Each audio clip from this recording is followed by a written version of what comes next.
Hello, this is Father Mike Walker, and you are listening to Father Mike's Bible Study Podcast. It is a Bible study from a mainstream Catholic perspective. The whole Bible, from Genesis to Revelation, will be covered. And the purpose is to give the listener a working knowledge of the Bible and a basis for further study and prayer.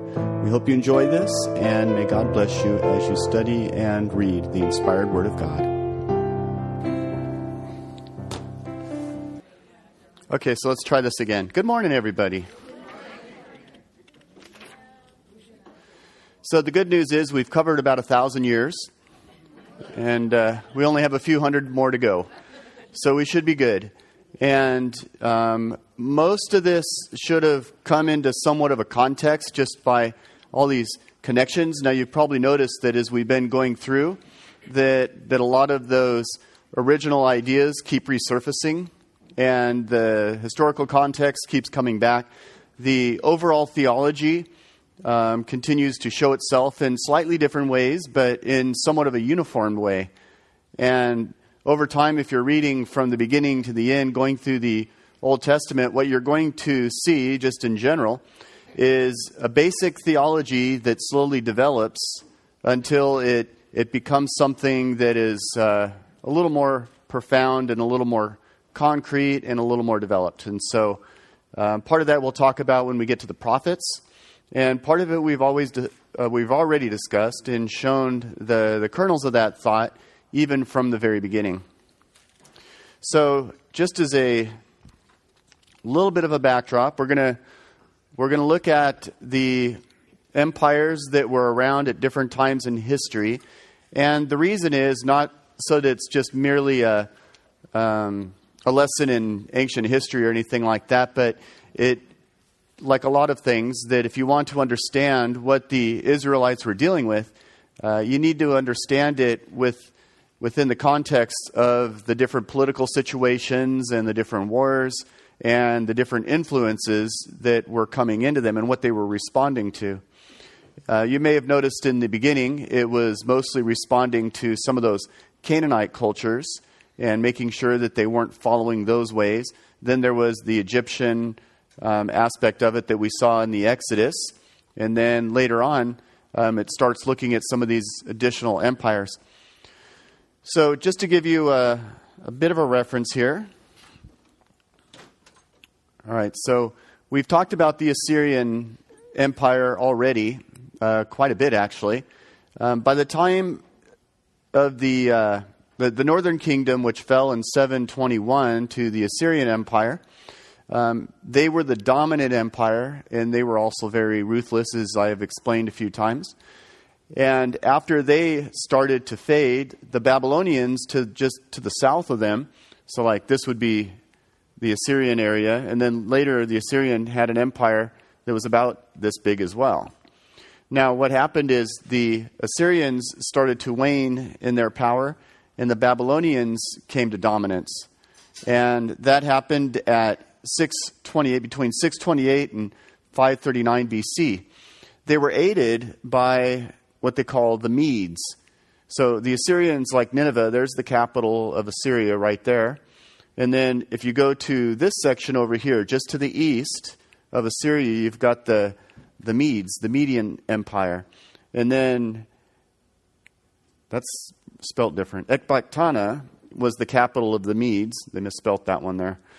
And they joined, the Medes and the Babylonians joined so they could conquer the Assyrians. So they basically went up, sacked Nineveh, and that was the beginning of the end for the Assyrians.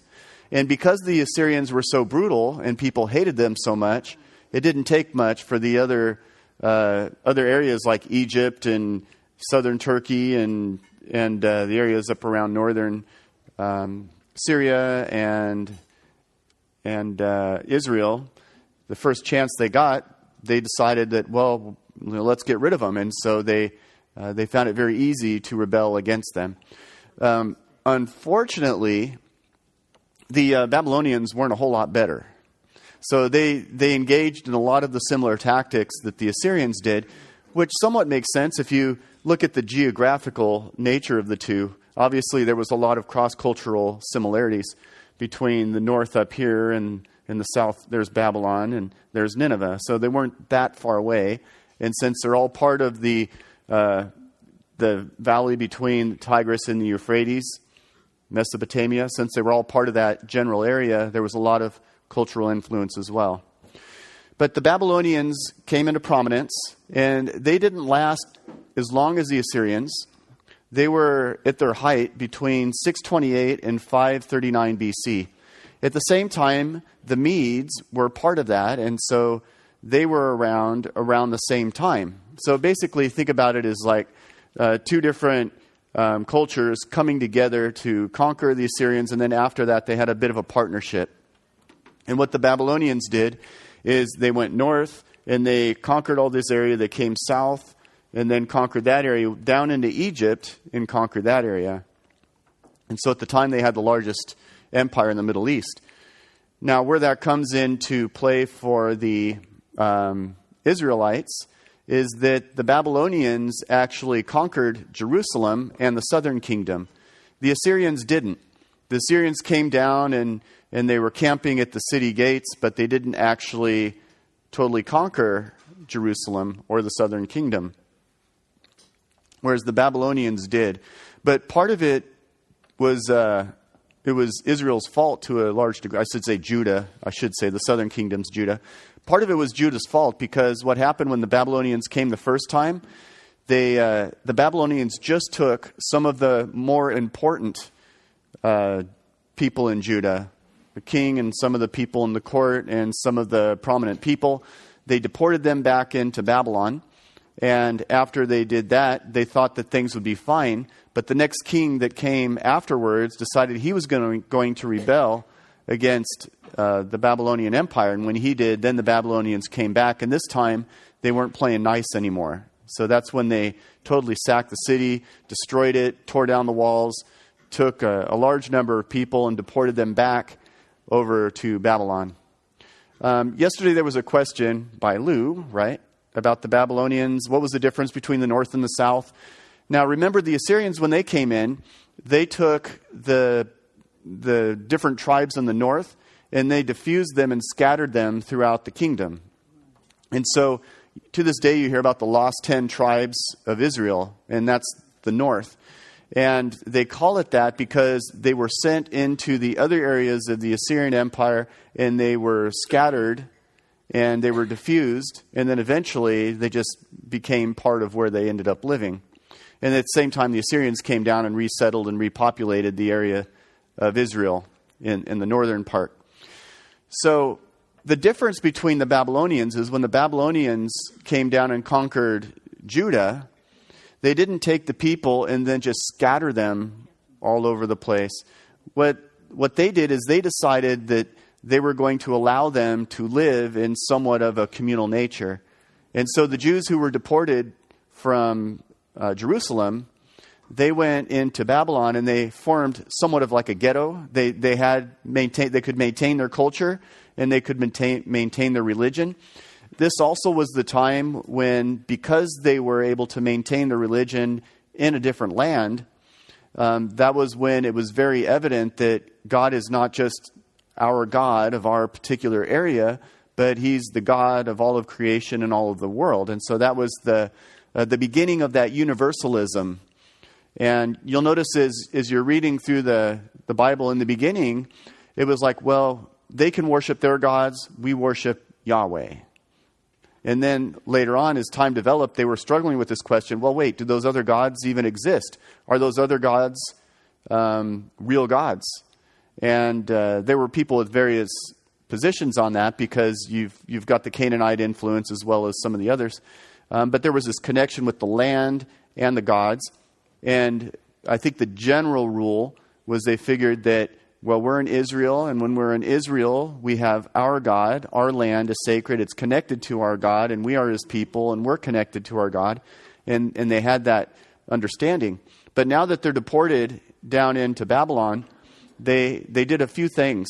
First thing they did is they started collecting their different works. So a lot of the writings and the scrolls that they had, they started collecting them and putting them together. And that was when some of the, what they call redaction work took place. So they'd take these different letters and they'd say, okay, let's make this into one letter, and they would, edit some of that, and they brought them together. It was probably also the time, although we don't have written records of this happening, but it was probably the time when they started to discern what would be part of the eventual Hebrew canon and what wouldn't. So they probably did some of that. And in addition, what they did is they solidified their practices, and they figured out how it was that they wanted to be able to consider themselves Jews and have that real clear identity. Because when you're in the land of Israel, you've got a lot of different tribes and a lot of different areas. They had different ways of doing things, and that gets reflected in the book of Kings even. But from the exile on, they're going to be much more uniform in their practice. And this was all happening during that period of the Babylonian exile. So for about the first beginning of the deportation took place, and 587, it was 20 years. I'm trying to do my math. 603. Oh, I shouldn't try to do math on the top of my head. But 587 was when they wiped out the city and did the big deportation. Some say 586, most say 587. So you go 9707. So the very beginning of the 600s is when they had that first deportation. And so Jeremiah, some of you may have read somewhere that the Babylonian exile lasted 70 years. And that's because they're counting it from the first deportation. And if you follow it from the second deportation, then it would be 50 years. And so 50 to 70 years that they were in Babylon. And this is what we consider the Babylonian exile. All right, so anyway, Babylonia and the Median Empire were during this time, basically about, 100 years or so, more or less. I'm roughly rounding. Okay, but what happened here is the Babylonians didn't last very long, and they couldn't sustain their power base. Over to the east, there was another empire called Persia. Now, this one you've probably heard of. To this day, Iranians call themselves Persians, when they're in the U.S. at least. So the Persian Empire was one that began, and where was that?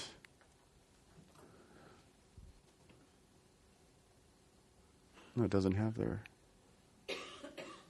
Oh, Susa. So there's Susa. That was kind of the capital there. But it went all the way back. Parthians were kind of another tribe, but that was part of the Persian Empire. The Persian Empire lasted a long time. So it went from 559 BC to 330 BC. So Persia lasted up until the time of Alexander the Great. That's why, for example, when you're reading your ancient Greek history, you'll hear about the Persian-Greek wars and things like that. So it's the same Persian Empire. And that all started with, in 559, Cyrus the Great. He was one who united all the tribes around him. And after he united the tribes around him, he must have been a charismatic figure as well, because in a very short time, he united tribes, and then he got people in countries even to decide that they wanted to become Persian and stay within, well, not become Persian, but stay who they were, but come within the Persian Empire. And many of the different cities and areas where he conquered, they were actually just the cities saying, okay, here you go. We're more than happy to live within your rule.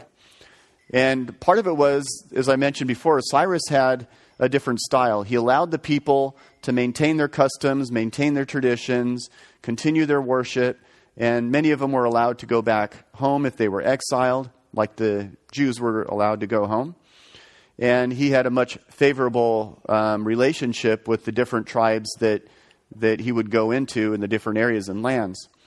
But at the same time, Cyrus was one who you didn't want to mess with, because when he had to be brutal, he could be brutal as well.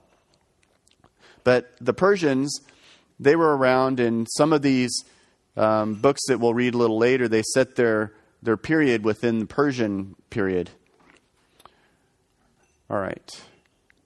Yeah, you can see also, at this time, the Persian Empire was bigger than any previous empire in the Middle East, which included Egypt all the way over to Greece, all of Turkey up through Armenia, And then back here in the Indus River Valley, this is India, actually, up around this part. And what did the Persians believe? oh, okay, there's a complicated... We'll kind of get to that one to a certain degree. Persians had a mixed type of religion, and they were, just to give you a brief one, there's a religion called Zoroastrianism, and Zoroastrianism is dualistic in nature, and so you have good, bad, spirit, matter, and you have Mazda, the god of light, but darkness. They had this dualistic nature, but the Persians did have some similarities actually with the Israelites and Jewish thought as well. And there was some influence that happened there. And that's why I will mention if I hadn't, that in the book of Tobit, it talks about how Tobit was from the northern kingdom of Israel, and he went out over into areas that would be considered eastern, well, near the Persia area, between the Medes and the Persians in that area. And so there's some thought that maybe there was some influence by the Israelites that came into that area that influenced some of the worship that happened with the Persians. Eventually, the Persians would become Zoroastrianist worshippers in their own culture. But like a lot of larger empires, then all these different areas would have their own particular ways of worship, and they didn't really try to force their religion on the conquering tribes. But Zoroastrianism, even into the Roman era, was still a somewhat popular religion, and it evolved in different ways. And St. Augustine, for example, he was playing with different religions when he was trying to come to the truth, and one of them was this Manichaeism that was based in Zoroastrianism, and that was, again, a dualistic type of religion. And he came to see that the problem with the dualistic religion is it doesn't really hold up philosophically. And Plato actually came to that conclusion as well. But anyway, I'm getting off track again. But anyway, the Persians were around up until the time of Alexander the Great. Alexander the Great, he was Macedonian, so northern Greece. And he conquered all of the area that the Persians had and then more. So he went deeper into Egypt. He went farther east into India. And actually at one point he wanted to go to China, and he was all ready to go. And his general said, "We're not going. We're done." Because they were spending, years going through and conquering all these different areas. Alexander the Great, he didn't even live that long. He only lived from 336. Well, his reign was with 336 to 323.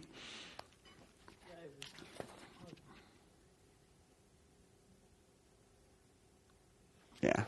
So his reign was actually somewhat short. It was just a little more than a decade. But in that time, he conquered all this land. And he was one who his military tactics were very good. And in addition to that, he also was considered a very fierce warrior. And so he would always go out into the forefront of the war and would be part of that. So he had a way of kind of rounding the troops. He was very charismatic, obviously, to be able to pull this off, but not so charismatic that, the rest of his army wanted to go all the way to China, But I think in his mind, he wanted to just conquer the whole world. And he assumed that he was going to live forever, but he didn't. He died in Babylon. There's some speculation on whether he was killed because of an injury, or if he got malaria, or if he was poisoned. And the truth of the matter, who knows? It seems like he got some sort of disease, and they guess malaria, but they don't really know for sure. But they do know he died. So right after that, there was a problem because he didn't have a plan for succession. And because he didn't have a plan for succession, the next kings that came after him were basically, they took the kingdom and then split it up among the different generals. And so here you've got some of the Greek empires after Alexander the Great.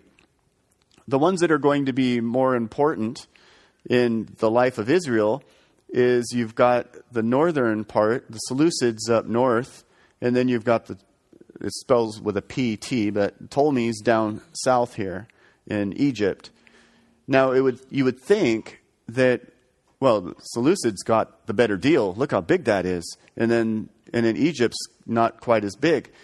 But keep in mind that the breadbasket and the economic powerhouse at this time was Egypt, because they had the Nile River and they just had a huge flow of goods and agriculture that comes out of Egypt, as well as a long-established culture and civilization. And so Egypt was always considered, even though we always look back and think, well, the Greek world, they were the civilized ones, and they were the ones that everyone looked up to. At this time, though, Egypt was considered even the Greeks talked about the Egyptians as being like the real highly cultured civilization at the time. So the Ptolemies had this area here, and the Seleucids are up north. And if you notice, you've got this area around here. See how that color goes around? And then you've got this little section in here, and you got the section up here. Well, that's going to be a problem for Israel, because the disputed land between these two generals and then the later kingdoms that would come after them just overlapped with Israel. And so at one point, you'd have the Ptolemies that were a little better, actually, when it came to allowing the Jews to continue their religion and their practice of their faith. And then the Seleucids that were up north, when they came down and they were fighting against the Ptolemies, once they won the major battle and took over that area, then they changed some of the practices eventually. In the beginning they didn't, but after another emperor came in, then he decided that they were going to Hellenize Israel, just like all the other areas need to be Greek. And so in their culture and style and language, they did that as well with the Israelites. And because of that, that began what would be the Maccabean revolt. And that's where you get the books of Maccabees. And for a short time, the Jews had some autonomy after that. They actually won many of those battles and had some autonomous rule for a little while. And then, of course, the Romans come on the scene. And when the Romans came on the scene, they came from the west and conquered all the area around. But anyhow, that's just kind of the general historical backdrop. And all this was happening between a few time periods. So it started, Babylonians, 628 to 539 BC. The Medes around the same time. So then next came the Persians from 539 to 330. And then that's when Alexander the Great conquered, BC. And then Alexander the Great was between 336 and 323 BC. And then after 323, you've got the divided Greek kingdoms that go from 323 all the way down to about 30 BC. And around 30 BC, that's when Rome totally conquered all the Greek kingdoms after Cleopatra. But to be honest, before that, probably about 100 BC, much of that was already happening anyway, because the Romans were sending out their armies to the west or to the east. And as they were doing that, at first some of the Greek, the Ptolemies, for example, said, "Oh yeah, come on over." And then the Romans who came over to help them as mercenaries decided that they would just stick around. And so really from about 100 BC on, the Romans were the dominant players in that area. At the time of Jesus, we all know the Roman Empire was the dominant empire in the Middle East as well as the rest of the Mediterranean world at that time. Okay, so you're all good with your ancient histories and empires, right? All right, so we're gonna look at Tobit.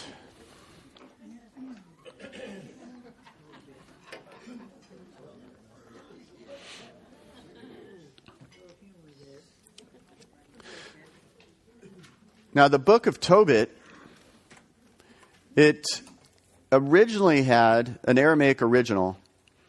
And later what happened is the Greek translation remained, the one that we got in the Septuagint. And the original Aramaic that was written was lost. But then later on, after the Dead Sea Scrolls were found, then they found some Aramaic scrolls that referred to the book of Tobit. And there were some slight differences in that. And the Aramaic originals that they found were dated to about 100 BC. And this was in Qumran, that area I was talking about, in the eastern part of the Dead Sea. And so the book of Tobit was written somewhat later than the time that it describes. All right, so there's the historical frame of reference. It's like, for example, let's say I'm going to write about what took place in the Revolutionary War. I'm writing about it today, but I'm writing about things that took place a couple hundred years ago. So it's like one of those kind of things going on. And so the book of Tobit was written later, but it's written with a theological perspective, which is fairly modern, but it's writing about times that go back a few hundred years earlier into that period in the Persian period, or before the Persian period even. Okay, so the historical frame of reference is you've got the north and the south split after Solomon. That's 931 BC. So the northern kingdom of Israel and the southern kingdom of Judah have been split. And then Tobit is from the north, the tribe of Naphtali. And they were deported in 734 BC. And that was, remember, when the Assyrians came down and they scattered the Israelites throughout the empire there. And so Tobit has a son, Tobias. And Tobias lived until the fall of Nineveh, which was around 612. It's kind of vague with some of the dates, but this is according to the story. And so the story is about Tobit, who was blind. He was an elderly man who was blind, and his son Tobias. And Tobit lived in Nineveh. Nineveh was the capital of the Assyrian Empire, and that's where he was exiled. And Tobit lived in Nineveh, and he sends his son to Ecbatana to his relative Raquel. All right, so basically let's go back and look at the map again. All right, Ecbatana, this one they spelt right. Okay, so, and then you've got Nineveh. And so they were originally up in here, they got exiled. So Tobit got exiled into this area in Nineveh. And then he sends his son to Ecbatana to meet up with his relative, Raguel. And then Raguel's daughter, Sarah, all right, so we got another Sarah here, happens to be in the picture. And of course, Tobias falls in love with Sarah. And it's kind of a nice little love story that develops from that as well. Now, here's what's interesting.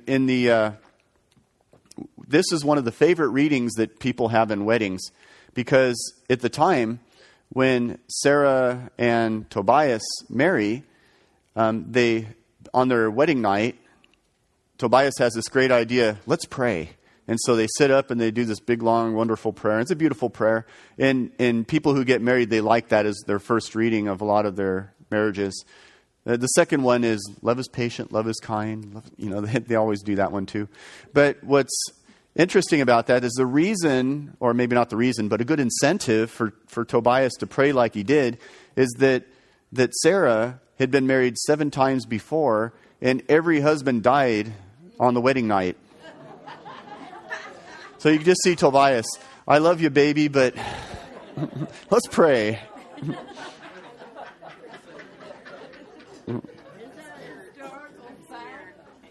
Okay, so now the book of Tobit is written in a way where there may have been historical characters that were Tobias and Tobit and Sarah, and it was maybe part of the memory. We don't know any of this for sure because there's no other documents other than what we have in the book of Tobit.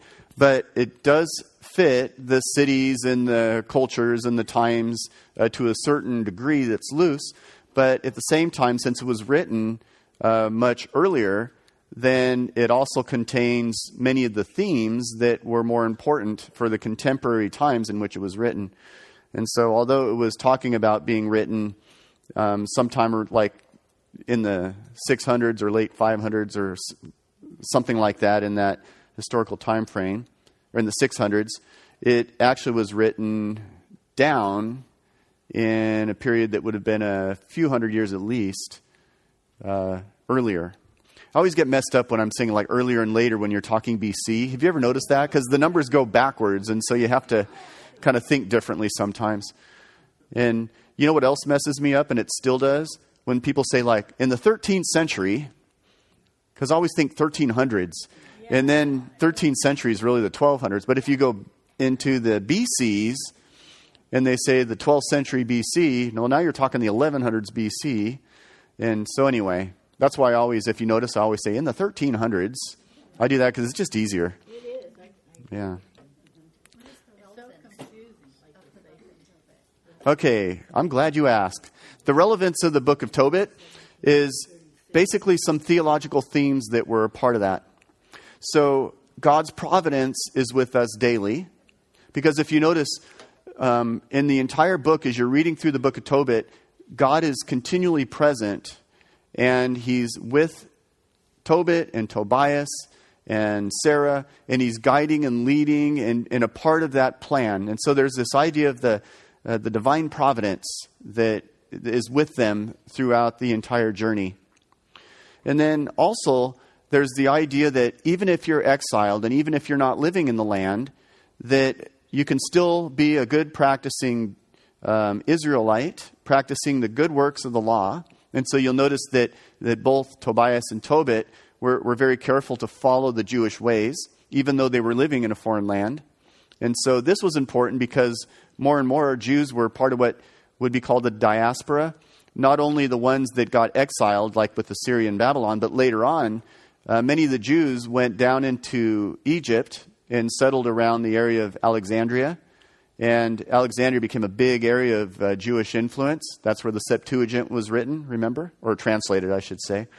And in addition to that, eventually Jews would go out and they would be all over in southern Turkey. They would be even in Rome. And they moved out into a lot of different areas. But they contained their culture and their traditions. And they would live together in small communities. And so the book of Tobit encourages the Israelites and later the Jews to be faithful to their people, their culture, and their religion, regardless of where they live. And so it's a good moral lesson for that as well. It also shows family life at its best. A little bit at its worst, too. But there's one section, actually, where Tobias gets in a fight with his wife. And his wife goes and works and brings home a goat. And Tobit doesn't believe that she actually got paid with this goat. That he believes that she just kind of took the goat home without, really being paid. And so after she goes, oh yeah, where's the holy man now? And so you can kind of see a little bit of an argument around. But what's funny about the reason why I remember this is we were at a priest convocation, and this was the reading at Mass. And so we had all the priests, and Bishop Steiner and Archbishop Vlasny was there, and they had Monsignor Campbell, who was kind of an older priest back then. He just died in the last year, but he was the one who was sitting in the front row while one of the young priests was reading this story about the goat, and then the argument, and then the wife saying, where's the holy man now? Calling your wife a liar. What's wrong with you? And basically, so then it goes down, and then at that point, Monsignor Campbell goes, "Damn goat," and I don't think he thought he could be heard, but. So anyway, ever since then, so every time I hear that story, I think of that. Half the time I can't ever say what I'm thinking, but it does. The rest of the book, besides those little things, shows very real, I suppose. But it shows family life in amongst the Jews in a very good and positive light. And so it does show that the love and the concern and the care and the providence they have for one another, as well as God's relationship with them. And it really does reflect a lot of that. It also shows a very good and profound theology of marriage.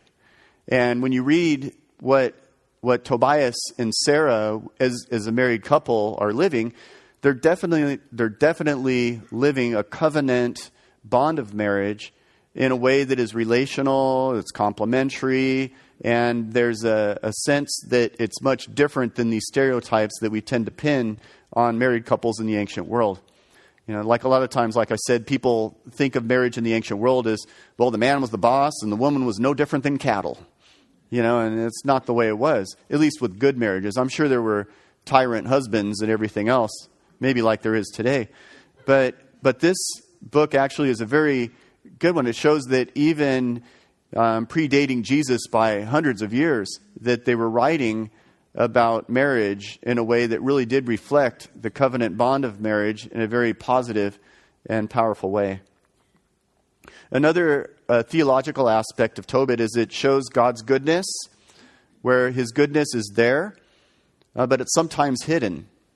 Because we all have that question, and they had that question back then. With everything that's going on, where is God in this? How is God leading us? Where is God's will? How do we know God's will? How do we respond to what he calls us to? And so it demonstrates that in a way that's the type that you can look back and you can see where God was leading them all along, even though in the present they may not have discerned it. And that's pretty much like the spiritual life. You go through life and you think, where's God? How come I never see him? How come and how come he doesn't just talk to me directly and make it easy? How come I have to kind of fight at this whole faith thing? But then if we look back, hopefully we can see where God has been all along, guiding and leading, and, where he was, forgiving, and then he was restoring, and then he was leading. And, so this idea of seeing how God works in the past is sometimes easier than seeing how it is in the moment. And so you get a little bit of that. So God's goodness is there, even if sometimes it's hidden. So Tobit, the dad, I kind of wish they had different names, to be honest. Tobit and Tobias are so close. But Tobit's a model of faithful service, except when he accused his wife Anna of stealing the goat. She was sewing and she got paid the goat, but anyway, she corrects him, which tells you something else, doesn't it? That a wife can correct her husband. So again, it's not like this, well, the wife's just cattle and the man. So she corrects him, basically puts him in his place pretty well. And then he laments. I kind of like it. He's feeling sorry for himself. So then he kind of goes like, woe is me, But anyway. So Sarah is living in Ecbatana. That's a Median stronghold and capital. And he gains strength. Well, anyway, I'll get to that. Okay, so there are also some teachings on following God. He goes there to recover some silver with his traveling companion, and his traveling companion ends up being the archangel Raphael. And Raphael means God heals. I just had to think a little bit there. And so during the trip, there's a fish, and that's why, remember in the picture there, like the biting of the toe thing. Actually, there's this one section, it's almost a little funny, and I have to think that the author was keeping that in there for a particular reason, but here he is sitting by the lakeshore, and this big fish jumps out and grabs the guy's toe, and while he's, grabbing the fish, then the angel says, don't throw it back. There's some good healing remedies in that fish. And so anyway, he ends up taking, I believe, the gallbladder, and he makes an eye ointment out of that, and that's going to be what heals his dad, Tobit's eyesight. So it shows a bit of a healing process in there. So if you're ever fishing and you have a fish jump out of the water and get your toe, pull the fish off and get the gallbladder. Yeah, there was in the South, when they catch catfish, they call it noodling. Like when they put their arm out until a catfish comes and grabs them, and then they try to pull the fish out. So this is like holy noodling. Yeah. So Tobias heals Tobit's blindness. Tobit lives to 112 years old with his wife. And then Tobias moves to Media before the ruin of Nineveh. And then he lives for 117 years. Now, those numbers are kind of what you call those like ideal numbers. It just shows that God was with them and blessed them, and they had a big, long, happy life. And it goes to show you that regardless of where you're at, you can still be a faithful Jew, follow the law, and have God's providence with you. You can have good marriages, and you can have every blessing that the Lord gives you, and you can look back and see how he was working throughout that. So the book is written in a style that reaffirms the practice of the faith and the holy life and shows how God is with you through it all. So anyway, it's a very encouraging book. The book of Tobit is considered deuterocanonical, and one of the reasons is because they didn't have the Aramaic original or the Hebrew, and they don't know if it was ever written in Hebrew, but regardless, since it was in the Septuagint, but it didn't later work its way into the Jewish canon, it became what they call deuterocanonical for Catholics, but it's still part of the canon. But you'll notice that the Protestant churches, as well as the Jews, don't accept it as the canon of Scripture. The Orthodox churches do. All right, so the Catholics and the Orthodox do. I explained all how that works, right? So you're all pretty comfortable with if someone asked you, why did Catholics add 7 books to the Bible, what would you say? Yeah, we didn't. We just didn't take out the books that the early church continued to use throughout their history. So that's the basic idea.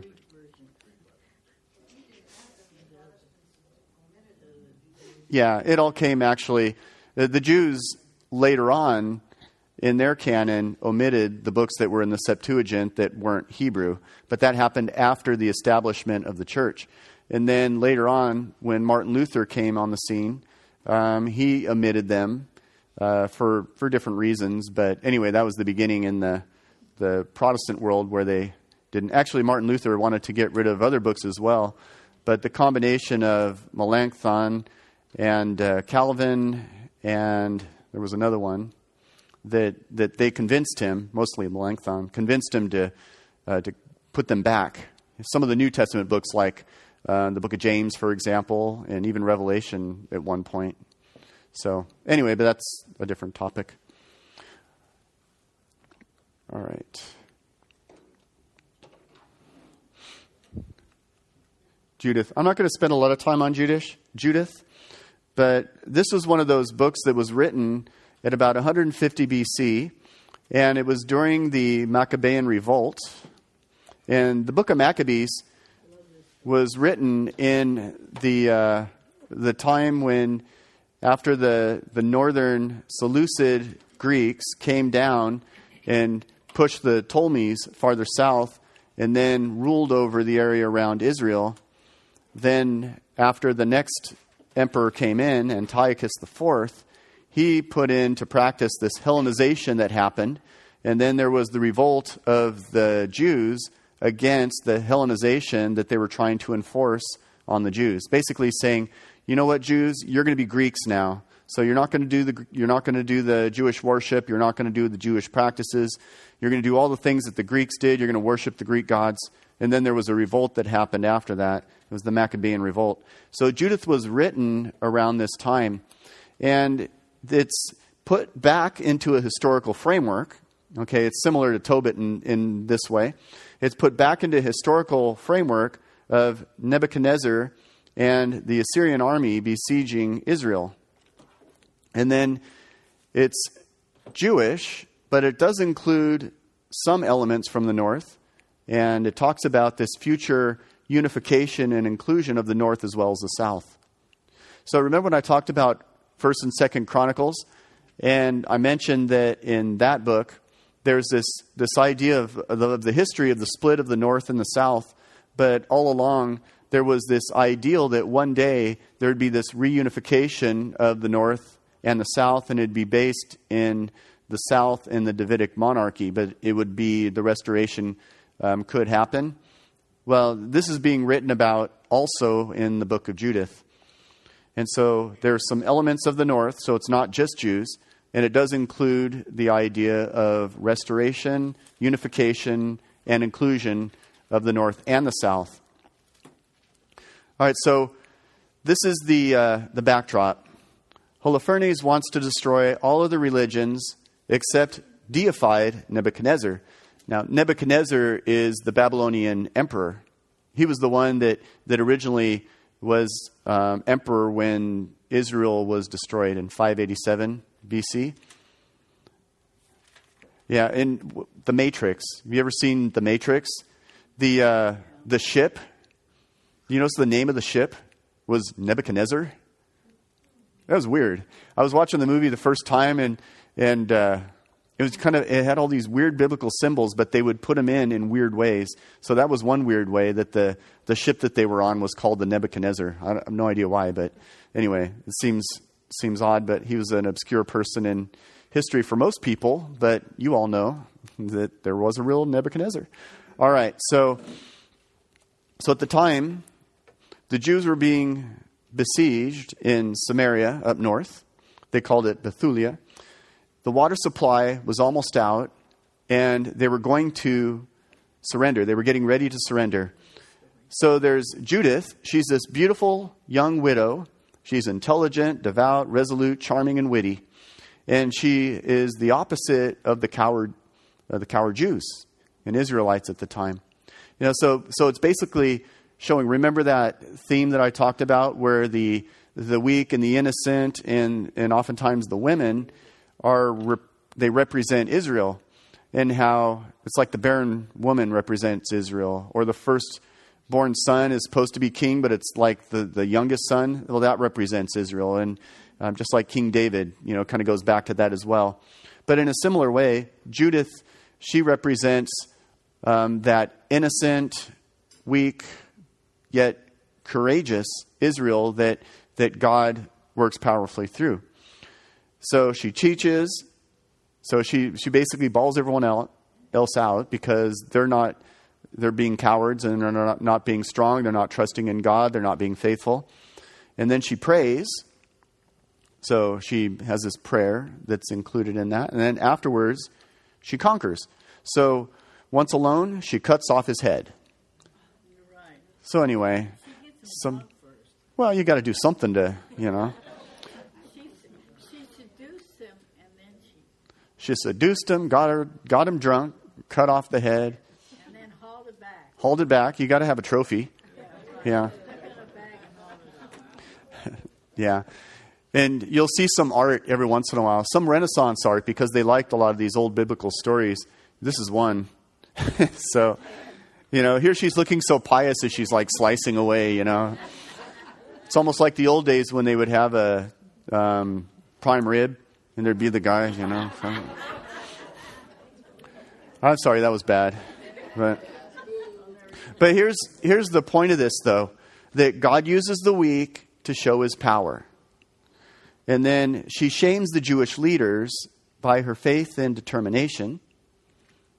So she not only balls them out, but she shows them what it is. And then at the end, the leader of the Ammonites, Esther, has a speech which sums up the lesson, and that's the chapter 5, the last part of chapter 5.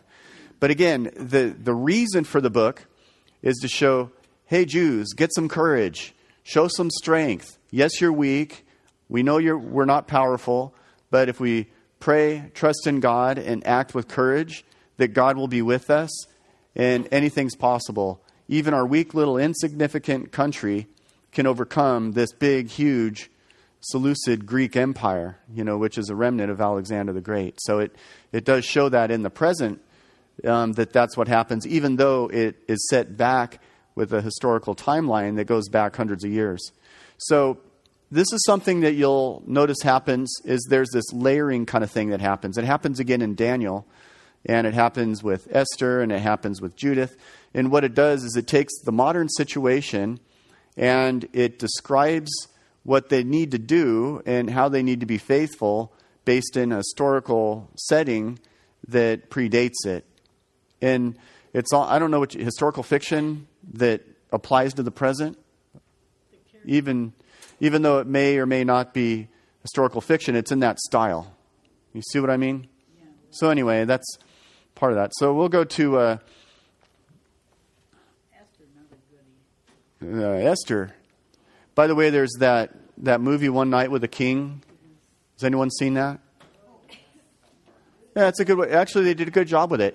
It was the movie came out, The Passion of the Christ, and then after that, Hollywood had a brief moment where they thought, "Hey, we should have more biblical movies." So they brought out this one, the story of Esther, and it was done fairly well. So Esther is set in a time of 485 to 465 BC. Ahasuerus, under the reign of Xerxes, Persian. This is Persian. This is the timeline for Persian. And the book was written, though, there's some Hebrew parts, and then there's Greek parts to it. So the Hebrew parts and the Greek parts, about 160 BC or something like that. They're not exactly sure, by the way. Some of these things are guesses, trying to base it on the theology that underlies the text. So it could be much earlier, it could be later. But anyway, it is, more importantly, what the story represents and what the story tells. It's the theological nature of the story that is the most important. And so you've got the story of deliverance. The Jews are in Persia. All right, so this is when just right after the Babylonian exile, that the Persians come to power with Cyrus. And then afterwards, you've got Xerxes and Darius and all these other ones. So the Jews are in Persia, and they're threatened with extermination by Haman. And then Haman is in the court of the king, and he's got influence over the king. But the Persian king also has the many wives, and then there's the courts of some of the wives. And in that time, Esther, who is beautiful, pious, and faithful, she becomes part of the court, and then later gets selected to be the queen as well. Because she was gorgeous, that's why. Because she was beautiful, pious, and faithful. So, in the end, what ends up happening is that Haman wants to exterminate the Jews, and because of that, he sets up this pattern for this to happen. But behind the scenes, the king's wife, he wants her to come and show herself at his big banquet, and she refuses. And then later on, because he's angry about that, he ends up getting a new queen to come in, and the new queen is Esther. And Esther gets the king's attention and describes the situation and changes his mind, and then at the same time condemns Haman because the king sees Haman with Esther and thinks that he's trying to rape her. So you're trying to take my wife as well. And so then he hangs Haman. And then also, the very end of the story is kind of the brutal part, but almost in retaliation, then the king allows the Jews to go through and kill all their enemies. So that, of course, is just kind of part of that idea of, not only did they become restored and were they saved, but they were placed back on top. So it's that idea of deliverance and restoration. So what it basically teaches is God will not abandon his people. God will use the weak to show his power in action. And there's in chapter 4, verse 14, it shows that even if Esther fails in what she's trying to do, because before she went to go and convince the king, she prays and she purifies herself, and then she goes. And so the idea that even if she fails, she says God will find a way. And in the end, it was part of God's plan and his destiny that he would save his people. And so this is a book to encourage the people to remain faithful and to trust in God's providence and his deliverance. Okay, so it's about 10 o'clock now, so we'll have a little break. And then afterwards, I forgot to see if we had any questions about anything. So at the beginning of the next session, we'll kind of have some questions too. Thank you for listening to today's podcast. May God be with you and continue to bless you as you continue to deepen your love of God's Word in your prayer and in your study. If you would like further information, please go to our website at shepherdcatholic.com. you will find some notes and some references and additional things to help you in your love of the Scripture. May God bless you.